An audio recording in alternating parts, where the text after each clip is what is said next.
Round one. Fight. Heroes never die. I'm Commander Shepard, and this is my favorite store on the Citadel.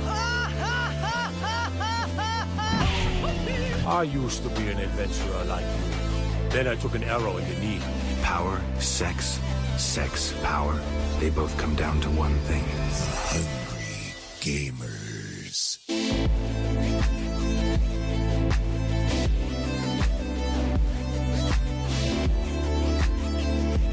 Hello, and welcome, boys and girls, to the 117th episode of the Hungry Gamers podcast. We are powered by 8bit.net, Audio Technica, and are a proud card-carrying member of the hashtag 8bit Collective. I'm a not-so-humble host, Brendan White, who can be found everywhere at Brendan8bit. Joined today, manning my other host chair, the one with the biggest heart in the land, known as Miss Allie Hart, who can be found, funnily enough, at Miss Allie Hart. How you doing this very early Saturday morning? I'm doing good. I've already smashed my coffee first thing. And like I told you, my body clock's really screwed up. So I am waking up at 4:30 in the morning now. That's tough. So you do it by choice, potentially, I guess. But I guess it's choice. Yeah, I don't know. Like it's bizarre waking up that early in the darkness, not knowing which way is up. Is it too early for a coffee or two coffees? Or do you go back to bed? So on and so forth. But we're here. We're running the morning shift. We've been up discussing games now since 8 o'clock. Or well before that, we were talking on the old Facebooks about 7 this morning. So, yeah, early risers are getting older by the minute. So I guess it makes sense. Yeah, pop the kettle on, have a cup of tea, some scones. I'm already looking for some early bird dinner specials. Maybe, get a nice roast and veg about 4:30 so I can settle in and get a good night's sleep tonight. So we'll see what happens. I'm looking for a cheap bus ticket. Yeah, so we put the call out to Dream to see if he was going to come on this morning, and funnily enough, radio silence. Spoke to him on Thursday, and he's like, "Yeah, I could do Saturday. Oh, yeah, I could do Saturday morning. That should be all right. I wouldn't worry about that." But He's here. Pinged him again this morning, and nothing. So Salim is dreaming somewhere out there, as they say. In He's Wizard the of Oz. youngest one of us all, so maybe those early mornings are still not ready for him yet. Mm-hmm. Yeah, but anyway, we're here. The A team's here. The B team is off running amok somewhere in Glebe. But Miss Hart, what have you been playing? What have you been doing this past week? Tell me the things. I'm impressed I actually woke up the time that I did, because I have been grinding out so much Destiny 2 that I'm staying up to the wee hours of the night in the morning to play this game, because I am still desperate to get my purple. Well, actually, I'm still working on my purple, but I should have that by end of weekend, hopefully. But getting that armor before Forsaken, it's like saying a grind usually means it's painful. Mm-hmm. But the only painful part is when you're doing your nightfalls or you're doing adventures and something screws up and then you kind of have to do the same thing again. Yeah. But I don't know. There's something about it that I'm actually just enjoying. It doesn't feel tedious? No, I don't know. I guess maybe for me it hasn't been so tedious because I did have a break. I haven't been a continual grinder. I haven't been too dedicated to the cause of Destiny, I guess. And I've abandoned everyone. Cade Six sheds a single tear as he listens to this. Yeah, and as it zaps out of his dead ass body. But spoilers. Too soon. But I'm enjoying it. Like I mentioned previous episodes, I like the bounties. I like grabbing those, working on those. I like doing the little different tasks that you have to do on each item of armor with your helmet, cape for hunters. So where are you at with this leveling of armor? Obviously, we start with the trashy green. We work our way to the less trashy blue. And then we make our way to the sexy purple. Mm-hmm. I'm in the final stages of my OK Blue. I kind of went backwards. I only just finished the mission parts of it last night because I stupidly didn't pay attention because it said mission completed. I didn't realize it had to tick the box. Come at me, internet. I'm a simple person. So finally did the mission. So all I have to do now is I have to do some arc damage with Arc Super, and then I also have to do some Void grenade kills. And I think that's it. I think that's all I've got left. I haven't been venturing over to PvP as much as I want to. I feel like now that my internet's better, I should really focus. Yeah, you can get in there and pwn some noobs on a nice steady connection now. Yeah, I know. I don't have to like forward think by a few, like, plan my attack before it even should happen. But I'm still really noobish on what like the meta is on, best guns to take into the Crucible. So I don't know if anyone wants to, give me a heads up with that, because I just run assault rifles. That's my go-to. Which one? What do I use? What is it? Something story, and it's the one that you can triple stack damage for every kill. So it can stack up to 3 times damage. I can't remember the middle wording, but it's something story, and I've used that since sort of year 1 Destiny 2. It's one of the OG guns, and it's just a beauty. That or oh my god, I can't remember any of the names now. There are so many. Uriel's Gift. Yeah, Muriel's Gift. I know, like, that's in my quick catalog of handy guns that I've got like stacked. But like, I like Call to Serve, and I don't know why. A lot of people feel surprised whenever I say I like that gun, but I don't know. It feels good. Feels good. Obviously, it doesn't do anything because I'm not good with it, but feels good. I had a Masterworks SMG I was rolling for a while in Crucible, but then they've nerfed SMG something fierce, so now I'm just shooting like potato pellets at them. So I've just shelved that gun. And back to the dual AR combination loadout, but it does the job. Job. Usually getting above the positives in the KDs, which is all I'm worried about. Yeah, but apparently now with when Forsaken drops, pretty much everything's going to change anyhow. So maybe I shouldn't. Maybe I should just not worry about it so much and just wait till that happens. I was reading some notes on it because obviously it's 3 weeks away, something like that. No more than. So it's coming up quickly, but I'm actually excited, even though there is that same continual hollow promise of there's going to be so much more narrative and lore and story to get behind. I don't want that. I don't need that. See, I honestly don't. I want that in this because I love a big sort of science fiction soap opera. Like when they talked about it in Doom Eternal the other day, I could not give a rat's ass about backstory and character depth in that, where I just want to cut the shit out of demons. But Destiny 2, because it's got such a science fiction-y Star Wars, Stargate, all that kind of stuff meshed in together, I just love that world that they've got there. They just need to dig a little bit deeper, so I'm curious to get some more lore.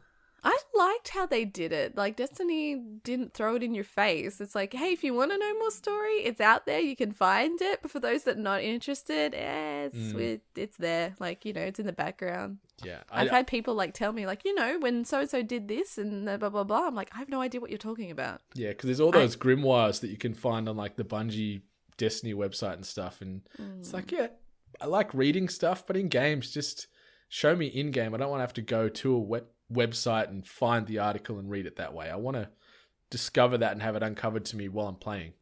No, I guess that's fair. I don't know. Like, we'll see. Maybe if it's a compelling enough story and it's not so clunky, I guess is the best way to describe it. Because I like Destiny, because I feel like Destiny has such good, like, free-moving, flowing kind of gameplay. Like, there's no, like, apart from when, you're sitting in orbit for fucking forever and your ship's not going anywhere.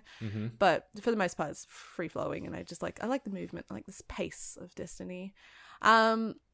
Also been playing, speaking of pace, we're going to really slow it down because I've been also playing Farming Simulator on 217. It was on sale on Steam, and I'm just like, fuck yeah, Farming Simulator. Holy shit, that game is really complex. I'm with you. Like, I'm a bit of a sucker for a good farming sim. I've owned the last couple, and it's not something you can just dive straight into and become the king or queen of farming America. It's a grind. You start from nothing. Yeah, like you literally kind of just get dropped in there, and you get some like little bits of guidance of like, jump on this tractor and do this kind of thing. But it took me so long to figure out the truck to harvest the grain. And I'm like sitting there, I'm like flashing my lights, and then the little hose thing comes out. I'm like, okay, that's out. Now what do I do? And then like another thing starts opening, a little flap in the back, and like, what the fuck am I doing? So I had to like read a few things and be like, what am I doing here? How do I make money? Like, Where do I grow my pot farm? Exactly. That's out the back. That's in the DLC, I think. The dodgy DLC. Yeah. Extended edition. Because I thought it was going to be one of those, like, you know how I always say that Hunter is a surprisingly relaxing game? Mm-hmm. I thought the farming simulator would be kind of, I think I was so damn stressed. Yeah, nah, it's not for me either. Like, I grew up in the country, so there's things in it where I'm like, yeah, I remember that in real life, and it actually was pretty soothing. But in the game environment, because they make it so much more complex, you're on tilt all the time almost. Yeah, and the other weird thing is the handling of, you get a ute, or a truck for Americans, and the handling on that is horrible. Yeah. I was doing doughies like everywhere, and I wasn't meaning to. Yeah. Like, that would seem very normal for me. It's like you're driving on ice.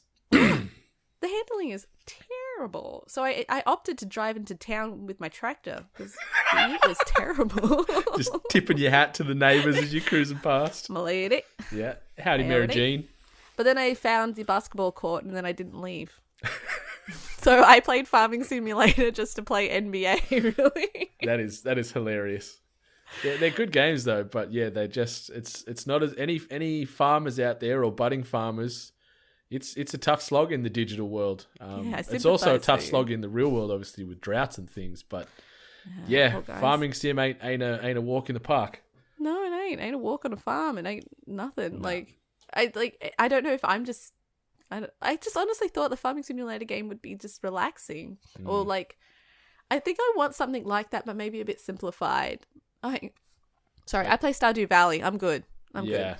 Yeah, I need to get back into Stardew, see how my crops are going, my potatoes and stuff. We need to find that co-op. Mm-hmm. We need to get that co-op going. Yeah. So what have you been playing?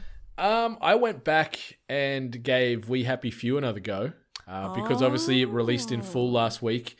So I jumped on that. That's the game made by Compulsion Games, who are now a Microsoft-owned entity. It's still not very good. I was curious to see if your opinion had changed. But... Yeah, it's they've changed the harshness of the real life elements. Like they've got parts obviously where you need to stay hydrated, stay fed, get sleep. The wording escapes me when they do that. Like the survival elements. So they've still got that in there, but they've tightened that down a little bit, which is great because in the sort of early access alpha that I was playing, maybe a year ago, it felt like I had to eat something every 2 minutes, otherwise I was going to die. The combat in this game is clunky. The amount of bugs and glitches that I encountered, I've put about probably 5 hours into this game, and that's more than enough. I don't think I'm going back. Wow.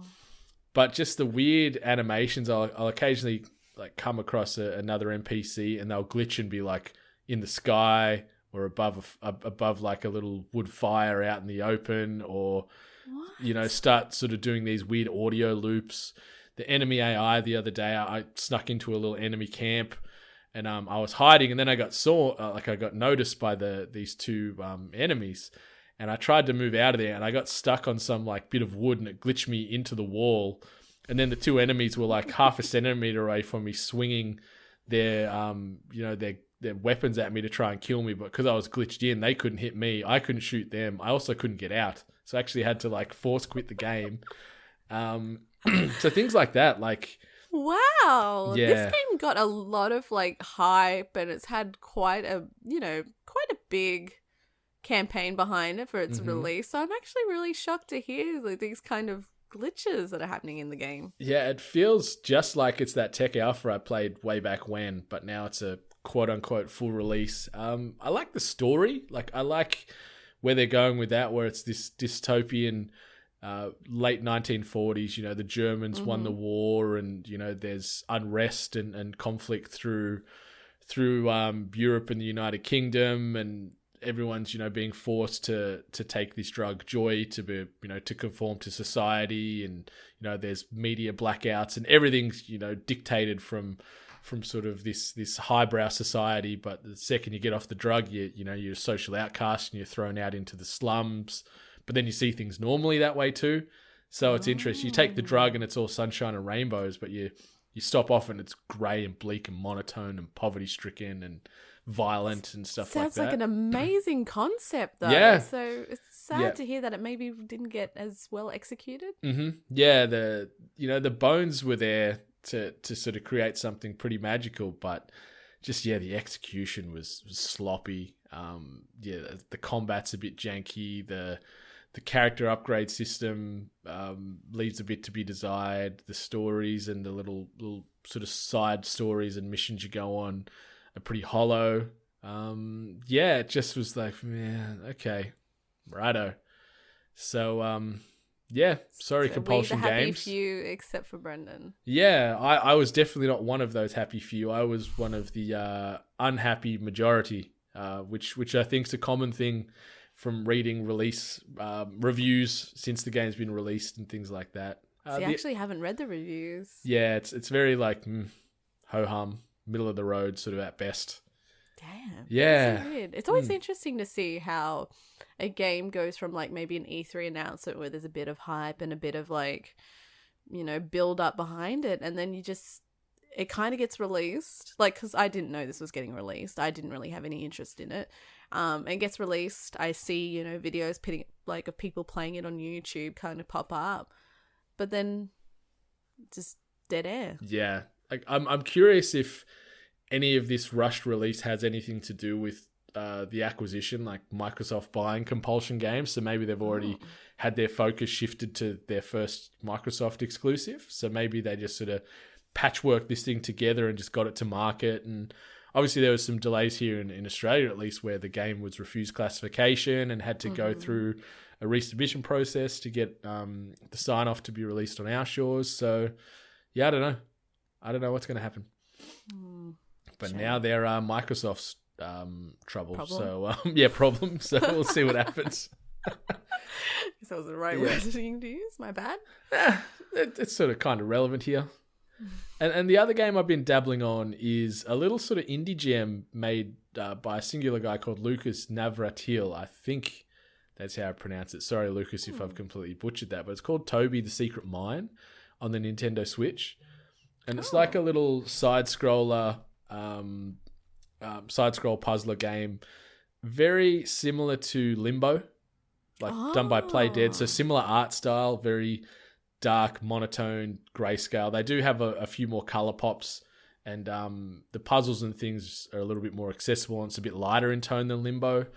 But you play this little dude named Toby, and your little community, your little township, all the people have been kidnapped by this sort of large, like bright-eyed black cat thing, and so you've got to traverse into this mine to try and save all your fellow friends and town members. So you're solving puzzles, saving your little mates, and just generally cruising around in this little world. It's pretty cute and living and breathing and dark and eerie at the same time. But if you played Limbo or even experienced or seen anything with Limbo, you'd almost think this could almost be a successor to it, or the next game by Playdead, just with the art style. But it's fun. I think it was $13, $15 on the Nintendo shop, so it's well priced. It's pick up and play. How are you finding like the complexities of the puzzles? Because I know with like Limbo and I feel really terrible. What was the other one that they released? In between, no. But I always found that the complexities of the puzzle for me were a bit kind of like, woof, like you really had to like think about like what you're meant to be doing here. Like, it's very much like a Limbo light. Okay. And Inside's the I other like game. that. I like that. Inside's the other Playdead game you're thinking Inside, of. that's it. With the weird ending where you just become a giant blob of everybody and stuff. Yeah, that was... Yeah, so there's none of that kind of weirdness in here. It's pretty simple in the mechanics. Couple of buttons to jump and move, push, pull. So because the game actually first was released a couple of years ago on Steam and I think mobile platforms. I don't know if it was iOS and Android. So that's where it found its first home, and now it's jumped onto the Switch over the last month. But it's a good little bit of fun. Anyone that likes those sort of minimalistic side-scroller puzzle-type games with a little bit of adventuring and sort of a nice little story thrown in there and a cute art style, give it a look. But outside of that, that's all I've been doing. Well, he did more than me, really. Playing the We Happy the Few. I need to start playing new games. I think I need to pick up a new game. Spider-Man comes out in 2 weeks. Not hyped, and I feel like I feel like I'm the only person that's not really caring about that release. Yeah, that's probably not too far from the truth. So sounds about right? Yeah, it's bitter. Yeah. One other thing I want to talk about with releases and announcements is what have you thought about that 500 million units sold blue transparent PlayStation 4 Pro that is doing the rounds? Have you had a look at that yet? I've like seen people like take photos of it or do little quick like Snapchat videos or whatever, and I don't like it. It didn't look impressive to me. Yeah, I thought about it for a minute, but I'm like, do I really just want to upgrade my Pro to a blue semi-transparent limited Pro? And I'm like, I couldn't be bothered dealing with all the rigmarole that would come with that. So I'm keeping mine. Don't get why transparent plastic made it enough for... Is it the whole like look inside the device kind of concept? I don't know. To me, that wasn't worthy enough to want to buy. Like, I want that bloody Xbox gold. Yes. Gold one that they released. Oh, fuck yes. yeah. But yeah, I think it was a bit of a misstep. I reckon they should have done with this 500 million sold. They should have done like the OG original PlayStation case colorway again, like they did gray. Like the gray with the the blue and the red sort of little hues through it. I know they did the PlayStation 4 controller edition of it, but they could have done that as the limited 500 million sold one. I think that would have spoken to me a bit more than this weird blue one. Nah, just cover that shit in glitter. Bling that shit up. Bling it up. Throw some fucking diamantes in there. All right, so a couple of quick bits of housekeeping before we jump into some news for the episode. The first thing I want to say is Audio-Technica have just launched the latest addition to the flagship M series range, the ATH M60X. They feature a fresh new style for professional monitoring headphones while keeping the same proprietary features of the legendary ATH M50X, which you and I are both wearing as we record this right now. Check them out and more at audiotechnica.com.au. Outside of that, be sure to check out the hashtag 8bit Collective on all the socials to connect to 22 content creators and 10 fantastic podcasts. Hungry Gamers included, obviously. Or 8bit.net or youtube.com/we're8bit for a bucket load of video content with more dropping every other day. Check out some of that old stuff. Oh, yeah. Yeah, some of those old OG Let's Plays where we're scaring ourselves and whatnot. Because that's what you do. You put yourself in front of a camera and you play a scary game. Mm-hmm. Go watch the Outlast one. Yeah, that was a hard thing to cut together, but it came out well. Anywho, let's jump into some news. This week's news headlines. So, this episode is probably going to be a little bit more Gamescom centric than others. Obviously, it was the big event in Cologne, Germany that wrapped up earlier this week, but there was an absolute bucket load of things that got shown, whether it be concept art, trailers, live interviews, hands-on demos, you name it, it was there. We're not going to go through every single announcement or reveal that was shown at Gamescom this year, but we'll sort of skim over some, jump in when we've got some opinions or thoughts, and just genuinely take it from there. But I guess we could lead off with some new Cyberpunk 27 screenshots and concept art that was showcased.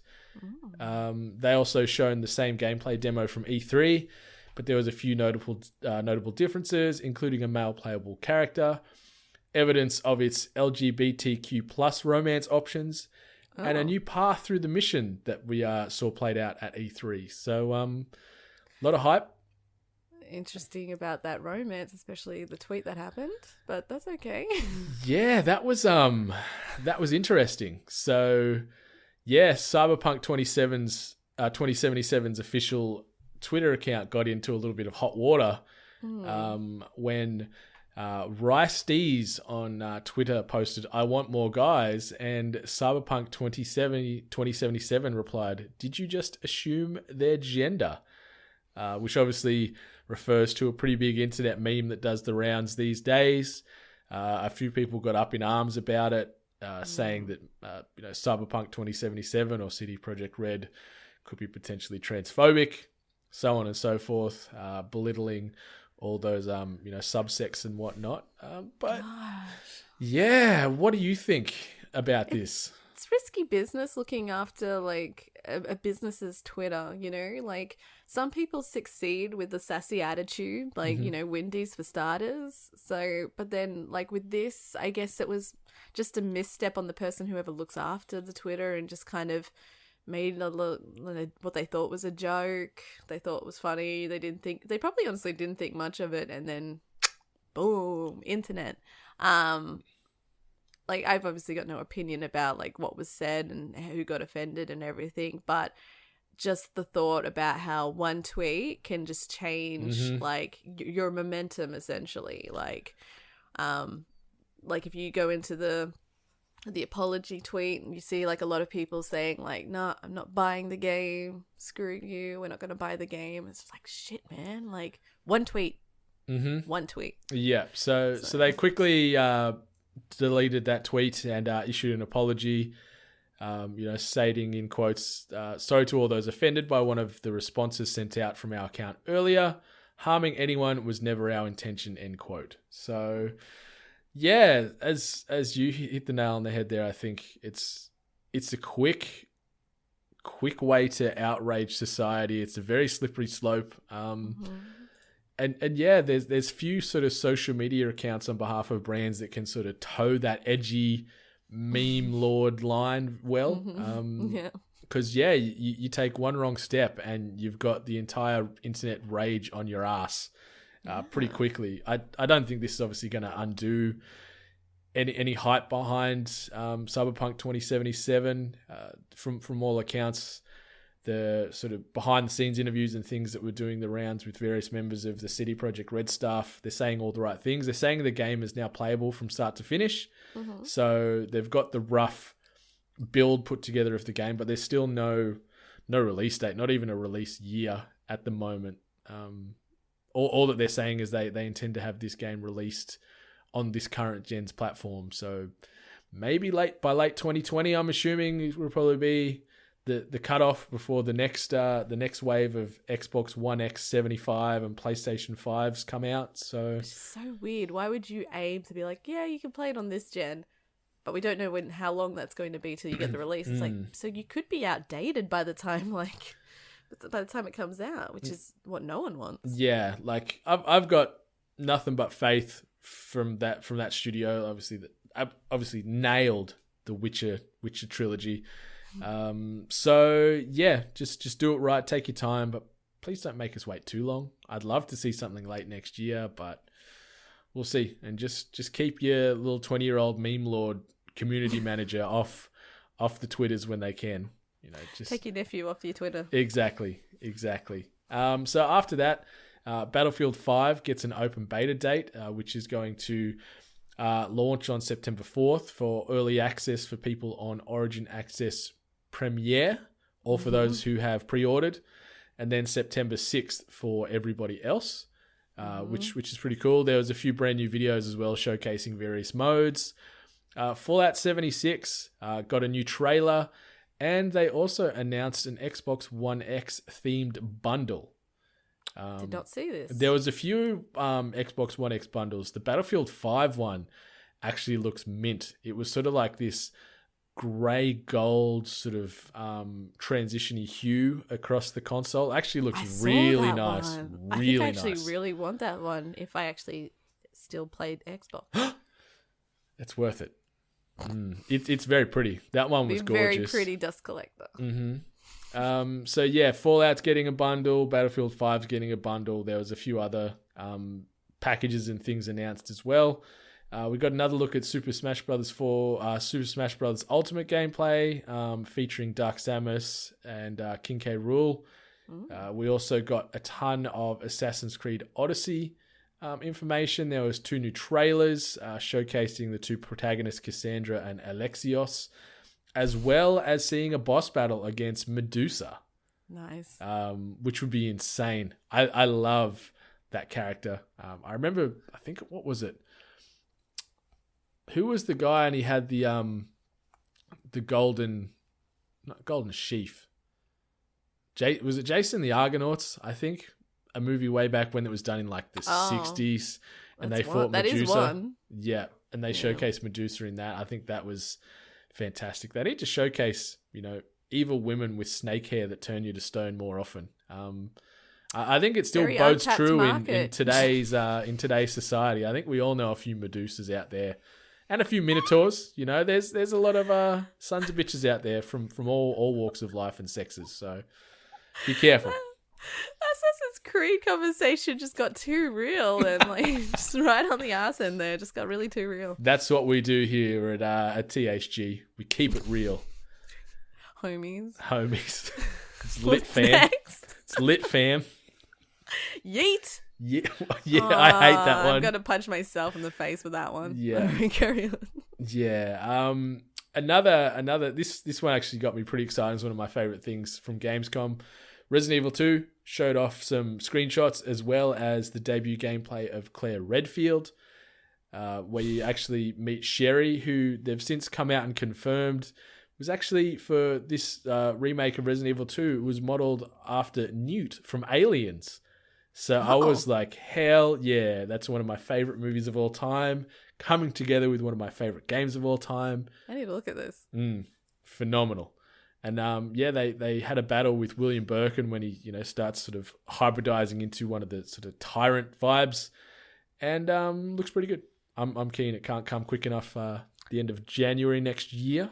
Actually, I've got to say, originally when Resident Evil 2 was announced coming out, I kind of was a bit thrown off by the graphics, and I was like, oh, I thought that they would do, since seeing as things have developed, I actually am back to being very on board and impressed with what they're doing with Resident Evil 2. So oh yeah, it does look good. It looks phenomenal. Another game that looks phenomenal is obviously Sekiro: Shadows Die Twice. The latest game from Software, famous Dark Souls and Bloodborne developer. So they've confirmed that Sekiro will be coming out on March 22nd. Oh. They showed a heap of, there was some interviews with two members of the team available, that walking through some gameplay and some new gameplay clips as well. That game looks bananas. Yeah, I actually caught some just some gameplay clips really, and the fluidity looks really cool, as well as just general battling. I don't know if it was a boss battle that I saw, but whatever it was pretty good. Yeah, so it's funny because it's like Neo, which was sort of the Dark Souls-esque samurai game made by another developer. So now it's From Software are making a Neo equivalent, but with more demons and more. I think, well, not more real demons, more realism. I think where they're trying to make it more etched into that samurai culture, but it looks good. It does look good. And February, March is going to be a busy period for gaming again. We're all going to be poor. Yeah. So there was a Destiny 2 Forsaken showcase. Showed a bit more gameplay for the upcoming expansion, as well as the Gambit map Kell's Grave. My English is great today. And they've also confirmed a week leading up to the official release of Forsaken, you'll actually be able to sort of try out some of the raid early, which is pretty cool. That's for everybody. So can't wait. I love raid season. Can I just say how much I love raid season, where everyone's trying to do worlds first and you just get to jump on Twitch and watch friendships break live on Twitch. You just it's a special time where we all get together around and just witness the deterioration of friendships. The erosion of relationships.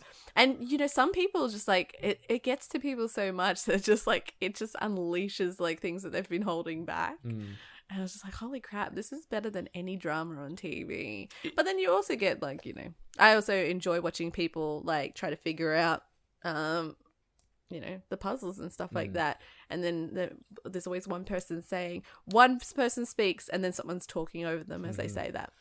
It's a good time. It is intense, and you think about it, being one of those world first, one of those explorers or pioneers, as you would, I guess, where you're trying to determine the strategies and how to solve the puzzle and what order you got to do things. I remember way back when playing WoW in my earlier years and doing 25 person raids, and you've all got a set role and you've got to do this, that, and the other. And you sit there and go, imagine being the people to discover the way to do this, the optimum way to do these and clear these battles and things. You say, mate, you guys are insane.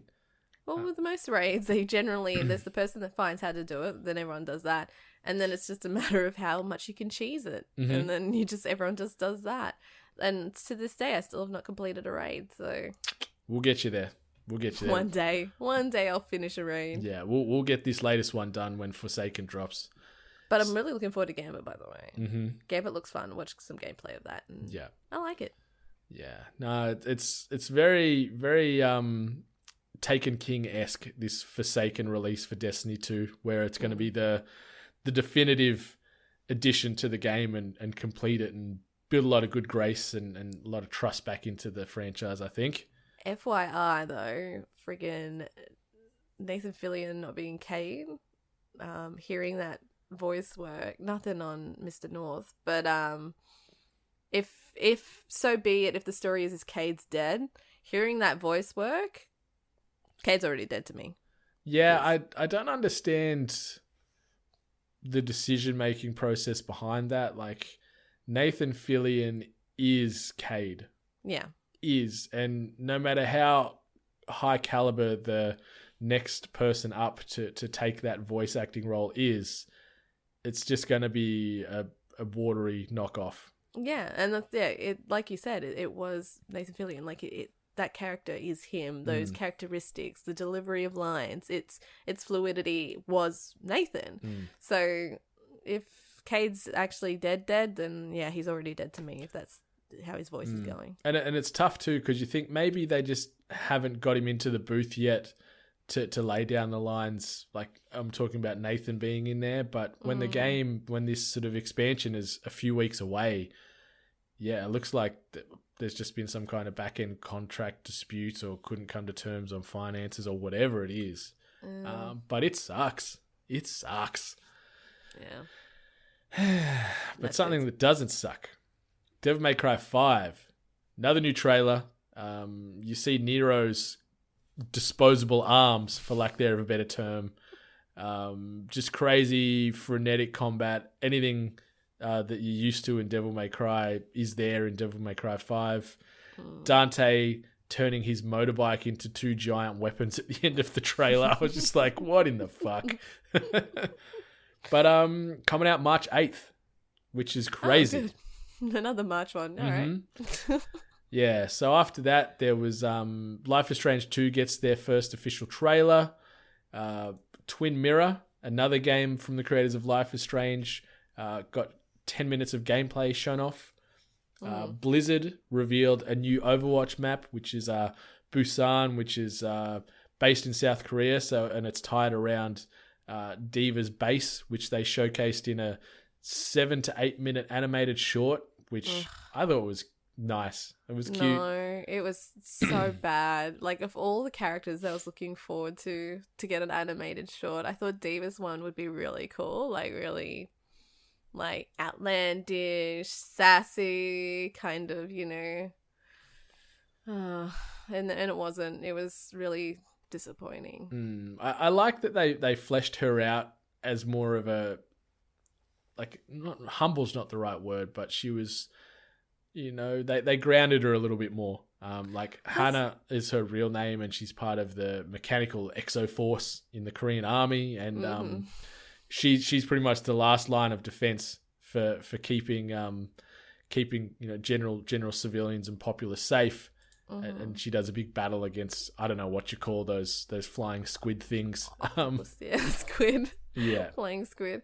I don't know, because the character that, like, you see in gameplay, like, I don't really follow many comics, so maybe this kind of did get fleshed out in the, online. But when you play with the character like Diva, her voice lines, her attitude, her everything about her sounded like a really sassy gamer. Like, like kind of like a, get owned, I'm in this for me kind of thing. And then when it showed the animated shot, like, I get it. She's meant to be a hero, so she is meant to be like a dick. But she was just too goody two shoes. Just too like, yeah, I've got to do it. I've got to save the day. And I'm just like, oh, I wanted a sassy character. I wanted someone with attitude problems, like. It almost looked like the voice line she's got in the game, maybe that's a bit forced because she's playing the role. Like obviously they reference the energy drink can that's got her plastered all over it and stuff like that. So maybe she has to play that role for mainstream society, and because she's an ex-esports lord. Whoa. I never actually thought that like that was the thing. It's like there's one side of her and then there's another side. Yeah. So maybe she's that's her outside of her previous esports prowess, where she's just a normal girl trying to make it in a big bad world. Yeah. I don't know. Just didn't capture me like other ones did. Did the new gameplay videos for For Honor capture you? Because they didn't capture me. I didn't know the game was still going. They're so pushing for it. Mm-hmm.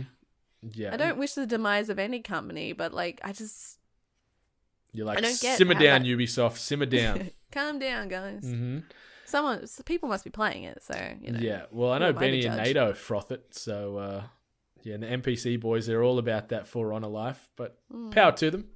Oh yeah. Spyro Reignited trilogy showed off some more levels. There was 11 new screenshots showing off 3 levels specifically, including Cloud Spires, Sheila's Alp, and Sunny Villa. And we also got to look at a cool skateboarding mission. Yeah, so we'll see. Didn't this get delayed as well? It did. I think it got pushed back 2 months or something like that. It's still slated for release this year, but yeah, I think it's just been knocked back 2 months or so. Metro Exodus gets a new trailer and some gameplay demo. It looks really, really freaking nice. This was one of many trailers that was showcased and emphasized with NVIDIA's new GPU line, the RTX 2080 and 2070. Yes. So this was looking buttery smooth. It was looking magical.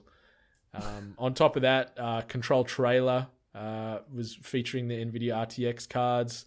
The new Shadow of the Tomb Raider trailer and gameplay was shown, emphasizing these cards, Battlefield 5, and obviously, the Metro Exodus one we just mentioned as well. I fucking love the showcase for this graphics card because like there was an element of it where it's just I felt like it was just saying with this graphic card everything goes glossy. Like it's like you know what your game needs? More gloss. Mm-hmm. Everything's more glossy. Yeah. But I am a sucker. I'll buy this if I could, but I don't have those dollary dues. Yeah, right the pricing they started around $2,000 Australian, which is pretty expensive. Yeah. I like the problem with me is that if I had to get this, I think I have to redo everything. I need a new motherboard, new processor, so it gets more than that. Yeah, you would need all the RAM, and then you'd need to upgrade your monitors too. You'd need like 4K monitors. Yeah, so it's quite the investment. Yeah. So we'll see. Something else, Xbox Game Pass mobile app was announced. Cool. It pretty much just allows you to manage your games in subscription on the fly, and you can install games via a click of the button on your smartphone. So if you are out and about and you go, you know what, when I get home, I want to play Guacamelee. I'm going to start that install right now and click on it and you'll get home and it'll be ready. So, Xbox doing Xbox things.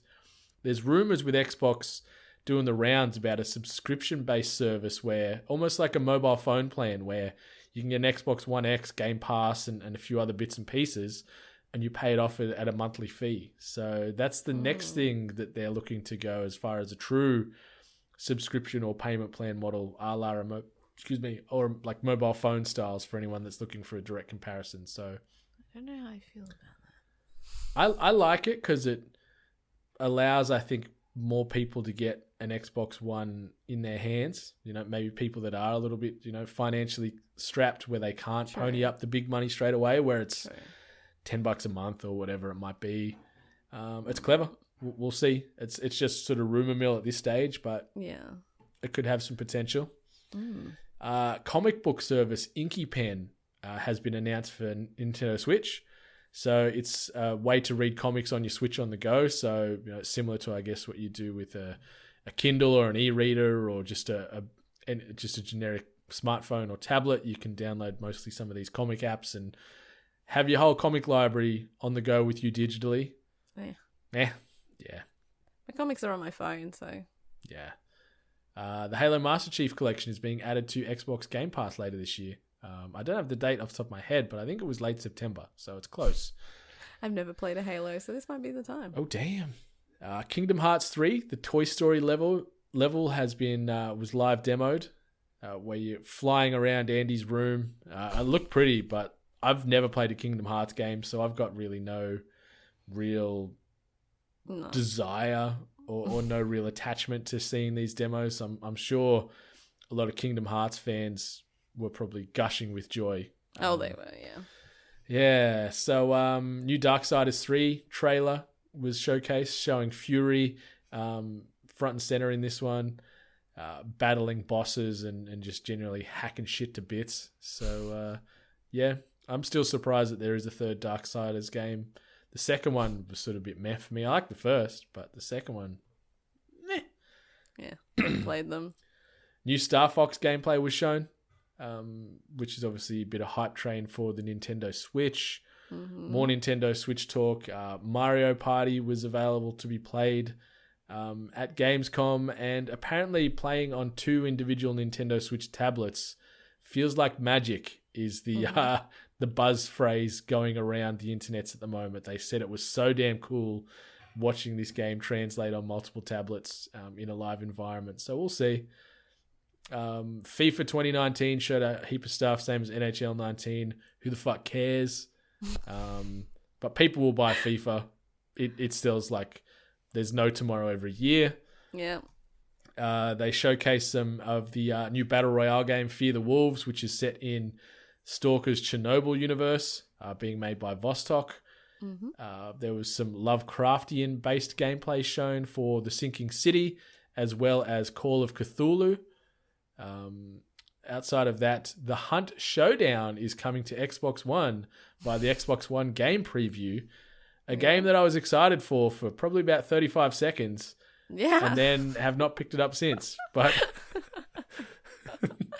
you were such a champion for that game, and then it just went a dead air. Like, heard nothing from it after people said, it was other players were just camping and just a lot of making griefing. It not fun. Yeah. So when it drops on Xbox One game preview, I might pick it up and give it another go then. But I've got it on Steam and I haven't touched it since it was still in that beta state. This next one, which is humorous, is Shenmue 3 has a release date, finally, August 27th, 2019. What's the odds that it doesn't meet that release date? Pretty good, considering how long we've been waiting for it. And they're like, yeah, it's coming. Mm-hmm. And we're like, yeah. And now it's like, it's coming late next year. Yeah. It's like, what's going on? Yeah, so this was crowdfunded in 2015. And then obviously they turned around and said, hey, we need more money, even though we got the money we needed. Ding, ding, ding, ding, ding. Yeah, so I don't know. I couldn't give a rat's ass about this franchise either, to be completely honest. I don't think the payout's going to be good, regardless. Well, they might even just cancel the damn game in the end. Who knows? Yeah, I feel... God, it's just a morning of mental blanks. What was the game that came out recently that was a remake of like a PlayStation 2 classic where the little boy and you've got that giant flying dog thing? Oh, I've got the game and it's in my cupboard, but I haven't played it. No. Absolute mental blank on that one. Listeners, I do apologize. It's first thing in the morning, guys. Yeah, it's little. You play like a little young boy, and you've got the giant dog. Everyone's already yelling at us right now in our ear, going, "How could they fucking know that?" Yeah, but this game they probably aren't real gamers. Yeah, this game feels like Shenmue 3 probably is going to go down that route where it came out, got some pretty nice reviews, but it didn't translate to sales. Like, no one cares. One thing I don't care about as well is Saints Row the Third getting a Nintendo Switch port. Yeah, why that one? I love Saints Row 1 and Saints Row 2, but 3 like completely like lost me. So yeah, and 3 was released on like the Xbox 360. It was released in that era, and it's getting ported to the Switch. So oh shit, I didn't realize it was that old. Yeah, so they shown some more Sea of Thieves Forsaken Shores. It's coming out in the next 4 to 6 weeks as well. Hopefully it's actually got some depth to that DLC, because that is one thing that Sea of Thieves is severely lacking. There was a heap of Xbox indie game announcements. State of Decay 2 Daybreak DLC confirmed. And, there was a bit of sort of hype train behind State of Decay 2 and a showcase. They had interview with the team there. Dying Light Bad Blood Battle Royale inspired mode was shown off. That's just what the world needs. Another fucking BR mode. So here we go again. Bit rich to try and compete with fucking powerhouse that's Fortnite. The Quiet Man got a new trailer, which is the game made by Square Enix. I missed this. You need to check it out. I need to watch it. You need to check it out. It actually looks really freaking interesting. I actually felt like I was the only person that genuinely kind of went, "Oh, this is interesting to me" during E3. I'm intrigued. It looks very unique. This next one, which bookends nicely into what you've been playing, there was a new trailer for Farming Simulator 19, showcasing new environments and features. Might pass on that one. There was some gameplay and discussions with the series creator for Dragon Quest 11. The Crew 2 showed some more gameplay. Ubisoft showed a demo for Trials Rising, which is obviously the very difficult Trials series. Those games just shit me to tears. Diddy Kong has been announced and will make his debut in Mario Tennis Aces as a free playable character. For those who enter the online tournament, will get early access to him in September. Soul Calibur 6 gameplay was demoed. Demon X Machina they showed a new trailer. Mutant Year Zero showed some live gameplay. Looks kind of quirky. Animal mutant hybrids fighting in a apocalyptic post-human world. Fast, frenetic combat. Looked interesting. Looked pretty too. It was a good-looking game. Tropico 6 got a new trailer coming to PC in January 2019. They did a deep dive on Forza Horizon 4. God, that game's gorgeous. That game is so pretty. And they also announced there is a training mission with Master Chief in the game, and you can drive warthogs in said game. The Messenger got a gameplay demo. Also, Elder Scrolls Online Murkmire, which is the next DLC, which focuses on the Argonian region. So that'll be coming as well. 9 minutes of Valkyria Chronicles 4. Teamwork is key with Sonic Racing. What else we got? One Piece Seeker had a new trailer. You see from the One Piece anime and manga franchise. Lego DC Supervillains was showcased. You saw Lex Luthor, Solomon Grundy, and there's a few others breaking out of prison. I want to actually play this. You want to play it? I love my DC villains, and I'm like, oh shit, a game based around them. Yeah, so. Yeah, it's cool that they're getting a little bit of attention like that. The Surge 2 got another trailer. Looks a little bit darker and a little bit sci-fi actions and soul-like. So, a science fiction-esque Dark Souls game sounds good enough for me. 1111 Memories Retold had some gameplay demo. Biomutant got some hands-on time. Stellaris was live demoed. Breach, this one's interesting. It's a third-person action RPG from ex-BioWare developers. So, BioWare, very dear to my heart. So I'll definitely keep my eyes on Breach. My Hero One's Justice got some gameplay, which is My Hero Academia themed fighter coming out from Bandai Namco. Oh, big hype for that. New gameplay for Persona 5, Dancing in Starlight. So rhythm-based game, which is a spin-off from Persona 5. Totally getting that, by the way, guys. Surprises no one. Mountain Blade 2 Bannerlord gameplay was shown. 2D Fighter Brawlhalla is heading to Nintendo Switch and Xbox One. Some more gameplay for Fist of the North Star Lost Paradise. And we also got to see a heap of new characters and costumes in Dead or Alive 6. Well, the lack of. Yeah. Bouncing titties everywhere. Sold. And there was a lot more showcased, focused on, talked about, written about, interviewed about at Gamescom, but that gives you a pretty nice compressed hit list of what was there. Jump on YouTube, check out some of these trailers, some of these gameplay videos, because there's a lot of hype that's come out of Gamescom this year. One other thing I wanted to bring to light that was shown at Gamescom, but I wanted to sort of talk about it in a little bit more detail. And this news headline reads, Supermassive Games announces horror series, The Dark Pictures Anthology.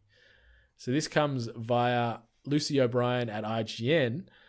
And the article reads, Supermassive Games announced a new horror series, The Dark Pictures Anthology, at Gamescom's opening ceremony today. Supermassive CEO Pete Samuels announced that the, in quotes, intense standalone horror games are being published by Bandai Namco.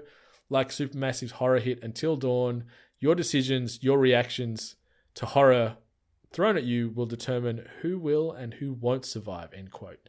Each game in the anthology will feature a new cast of characters, kicking off with The Man of Medan, due for release sometime in 2019.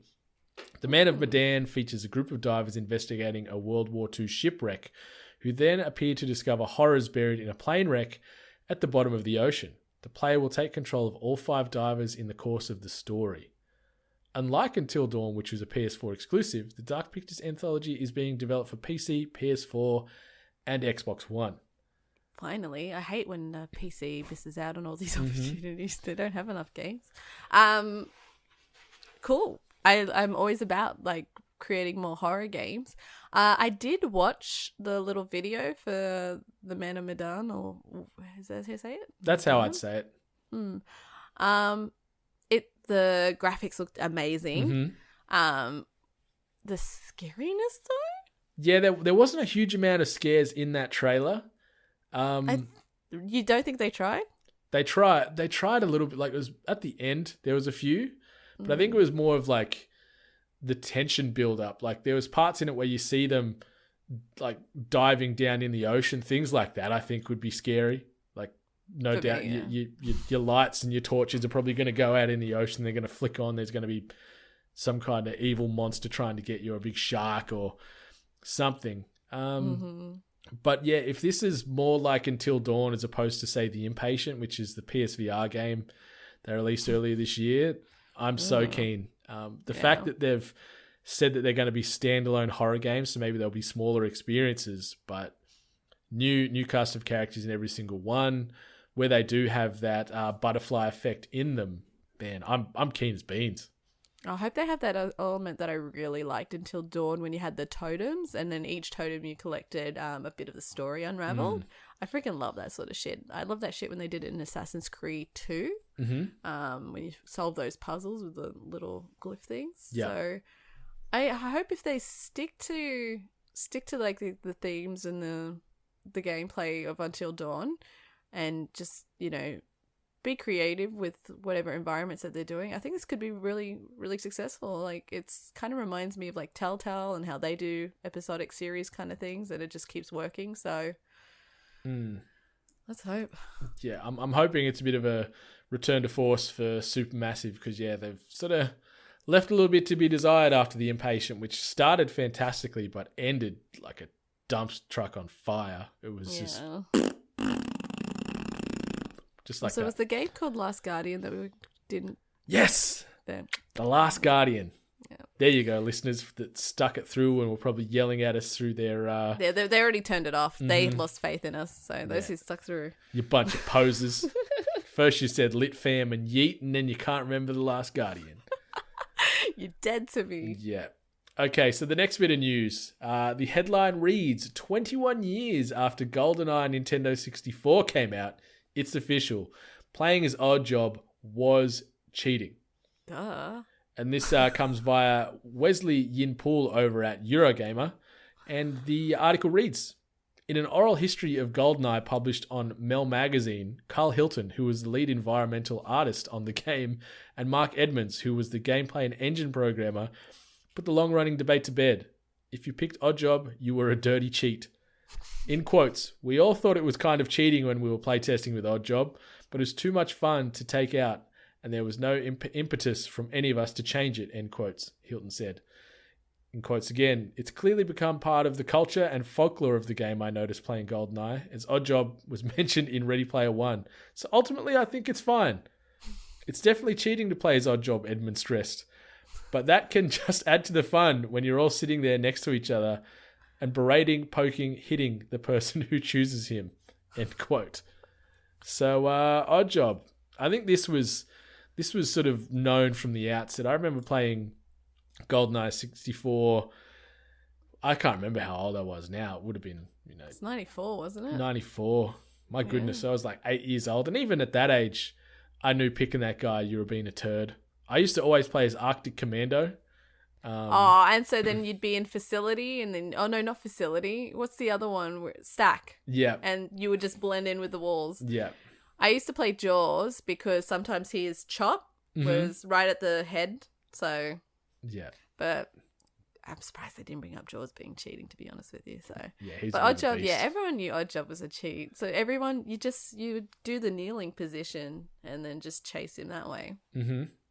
But I like it when these kind of things come up where people kind of put things to bed that everyone used to debate about. Yeah, I love that it just comes out like years later. Like this was 21 years later from the release of this game. No reason for it to be brought up apart from all the James Bond conversations happening, but it's just like, oh yeah, by the way. Yeah, and 21 years after. Yeah, shout out to 21. Shout out to Mel Magazine for dedicating the time to write an oral history of Goldeneye. Like, that's some commitment right there. You know what? It's probably some of the better stuff to read. Mm-hmm. Unless he copied it. Oy! Unless it was Lit Fam. Oh. Anyway. Let's move on to the final topic of episode 117. And we wanted to talk about the PSVR because as it stands, only 1 in 27 PlayStation 4 owners currently have a PlayStation VR. Has it underperformed? Will it survive into the next generation? Are there enough seeds planted to justify a more powerful PSVR successor? So a couple of quick facts. It was released in October 2016. As of August 16th, 2018, more than 3 million units have been sold to date. Whoa. Over 21 million games and experiences have been sold to date. And as it stands as of today, over 150 games and experiences are currently available to play and or purchase. I didn't see the appeal. I'm watching what I say because I'm currently talking with a person who did purchase.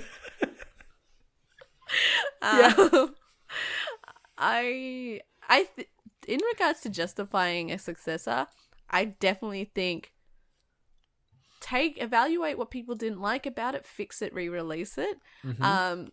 Check those price points before you release it as well. I definitely found it to be probably a bit expensive. Just looking at it now, the price you can buy one from EB Games Australian web store for $419.95. That comes with the PSVR, PS4 camera, and VR Worlds. I think when the PSVR first released, it was about $500 just for the headset on its own. So, yeah, I was gonna say no. I recall like a bundle being like almost $800. It's like. When something you're adding to a console is the same price as the console, like what are you doing? Yeah, it's interesting. Like I was an early adopter of the hardware and the technology. There was a mixture of good games or good experiences littered in with a lot of filth. And looking at the sort of catalog where they're saying there's 150 games or experiences available, I'd probably say with a good amount of confidence that maybe a quarter of those to a third of those would be worth your time. And then the rest of them are either should be free to play experiences or just a janky. Some of the developers, I think, bit off more than they could chew to try and get their games onto this platform, and whether it be the movement was too aggressive and it led to feeling like nauseous, or the graphics were shit house, the interactivity was lacking. I don't know. There was a few good experiences, but outside of you think of like a tentpole title like Resident Evil 7, there's nothing else of that magnitude that has jumped on board with the technology. No, and like the thing is that obviously when you release this sort of stuff, you really have to evaluate the costs and, the risk. And for starters, setting up VR it's an effort in itself. It's like you actively have to say, all right, today I'm going to do some VR, get this ready, plug that in, get it going kind of thing. And that, to me, as the laziest person in the world, is just way too much effort. I mean, I can't even turn on my PlayStation, let alone set up some PSVR. I'm with you there. Yeah, and then it also falls on the game developers on what experience they're going to provide to make it worth your while. And one thing that I got to play when, you know, you let us play with your games, was the Batman one. Yeah. You had a hell of a lot of fun. I remember that. Batman dancing in front of the mirror. It's quite the experience. But the thing I actually enjoyed about it was the environment. I loved being in Gotham and being on top of the building, and it's raining, and the immersiveness of the rain just like pattering near your ears, and you're just walking around this like building top. It's dark. You look over the building edge and you can see the city bustling like underneath with all the lights and the vehicles driving around and all the like advertisements, and you can see like Arkham lights in the distance. And I'm like, see, that's an experience, but I don't know how much like time I would dedicate to that to go back to that again, to revisit that again. Like, I reckon if they just made PSVR, and I'm obviously asking a lot, but it's just making it a more accessible, easily accessible, just throw on some goggles and go for it kind of experience, then maybe I'd be on board. But it's not so that simple. Yeah, like I saw earlier this week, HTC Vive have announced their Vive wireless adapter. So it's getting rid of all the cords, because that's one thing. Doubling back to when you said the setup of these things, you got cords hanging off you everywhere for the video, for the audio, and the power and everything else in between. And when you're playing these games where there's a high amount of motion involved and you're constantly sort of throwing cords off your arm or off the back of your neck, it sort of breaks away from that level of immersion. So if they could go something wireless or even just lessen the cords. But then you look at this HTC adapter, for example, it's $300 for the wireless adapter.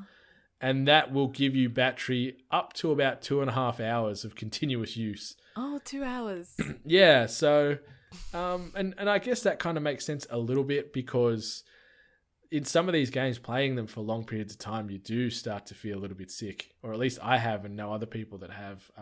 So maybe that 2 hours is 2.5 hours is a good sort of safe point. You know, take a break, recharge your wireless adapter, then go back in.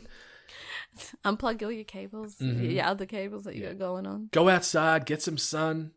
You know, no, see, that's why I would buy VR. I'd buy VR because I just want to go into, like, I'm like, oh, I'll go into actually heavy rain. The detective would put those glasses. See, this is what I want. There you go. I want glasses that you put on, and then it just puts a world around you, and then you can choose your environment. You can relax by like a waterfall, or you can be in like a nice forest or something like that.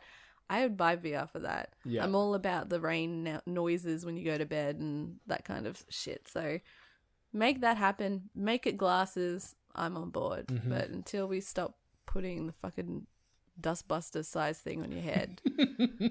Dustbuster.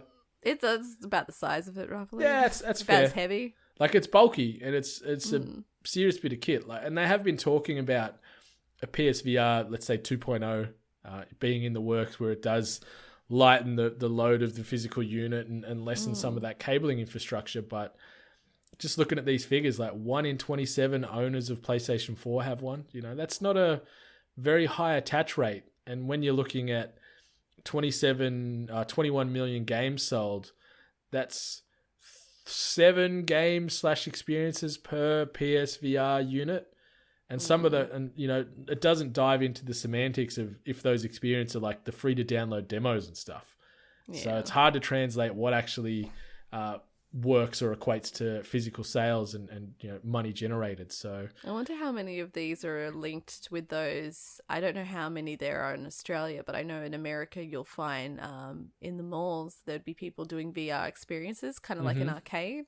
So I'm wondering how many like just got sold to those. Yeah. Because I think that makes a lot more sense. Like, As opposed to investing yourself and buying something that you don't want to even set up. Just go, they're sharing the fucking headpiece. Yeah, going to like an arcade and playing it there and just get the experience and then leave. Yeah, you definitely need hand sanitizer and like a hygienic wipe to wipe these suckers down, because some of these games, and depending on the environment you're in, you get hot and sweaty. You get very hot and sweaty playing these things. Start steaming up in the goggles.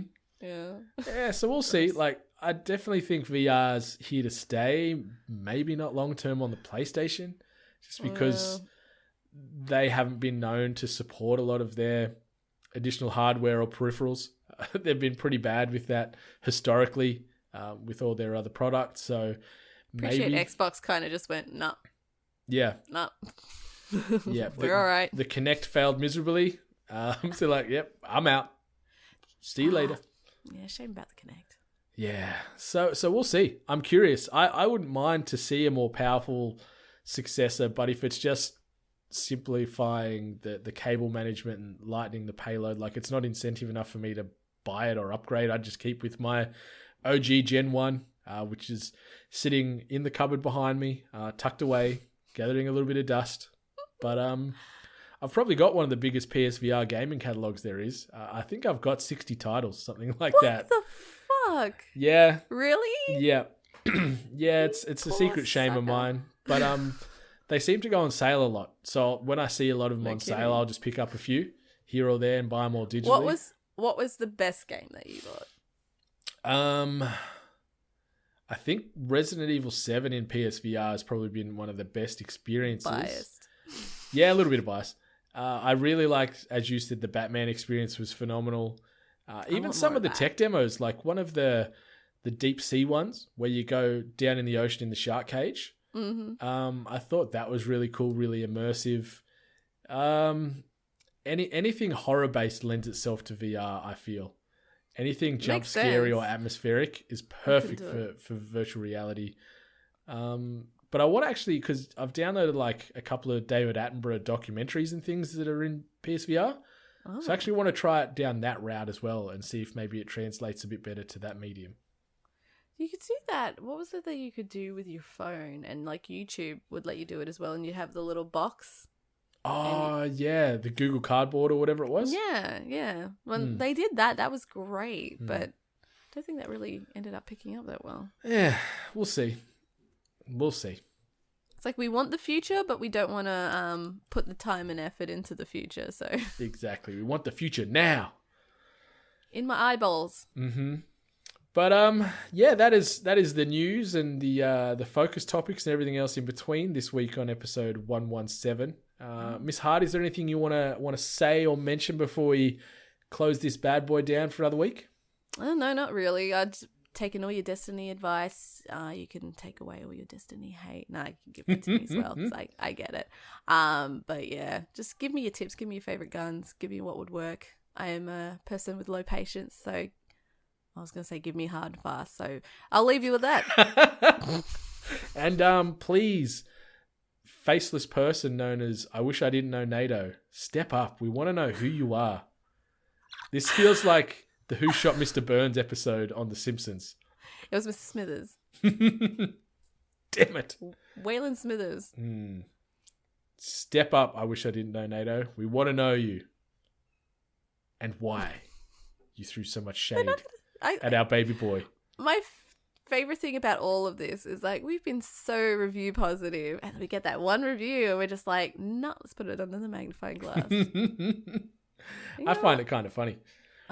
I do too, honestly. It's like, give us your opinions. And they went, yep, this is my opinion. And then all of a sudden it's like, oh. Spicy. Just don't like that 1 star. If you love us, give us the 5-star. Yeah. Yeah, don't take 4 stars away just because of our little bastard child NATO coming in here and, stirring up the pot.